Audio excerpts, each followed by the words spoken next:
I'm Amanda Borges here with The Spin on Yahoo Sports. Dez Bryant is back in the NFL. The Saints have signed the wide receiver to add to their offensive arsenal. Terez Paylor and Charles Robinson join me to discuss now. One of the league's top offenses just got better, guys. Terez, what kind of impact will Dez have in New Orleans?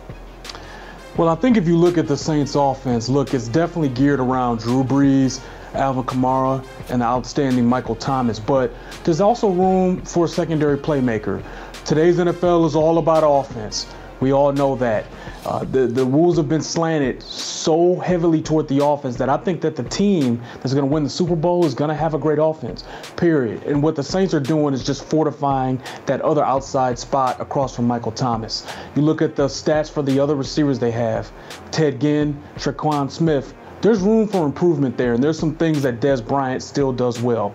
This is not the X-Factor Dez Bryant from 3 years ago or even 4 years ago, but what he is somebody that can win within the first 5 yards of the line of scrimmage. Now, he's not going to beat you downfield with juice, but as a slant ball guy, a big body guy, he can help this team, particularly as a possession-type receiver.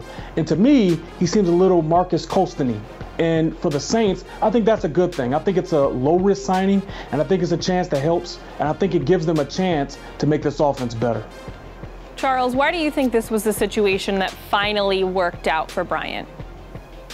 Well, this is what he was waiting for. I mean, really, Dez Bryant passed up a chance to sign with the Baltimore Ravens in the offseason because of two things. Number one, I think he wanted to stay in the NFC because he wanted a shot potentially at the Dallas Cowboys. And number two, he wanted to play for a contender. And as things kind of dragged out, it looked like he had made a mistake there, but now he ends up with the New Orleans Saints, who aren't just a contender for the playoffs. I mean, they're, I would say, the NFC favorite for the Super Bowl. That's a perfect outcome for Dez Bryant in this situation. What really works here, too, from a schematic standpoint, when I had a chance to talk to the Dallas Cowboys about Dez Bryant, a couple of things that they said, the reason why he wasn't working in Dallas was Dak Prescott didn't necessarily have the absolute accuracy that was necessary to keep Dez Bryant as an active, flourishing part of that offense. And number two, he wasn't a number one player anymore in terms of the receiving core. They felt like he really needed to be more of a complementary piece. Now you go to New Orleans, where Drew Brees, one of the most accurate passers in the NFL, can throw that pinpoint ball where Dez needs it. And as Terez said, look, he's not going to be the number one option on this offense, the Saints offense. He could be a number two option. He can be a guy who makes a difference inside that first 10 yards of scrimmage.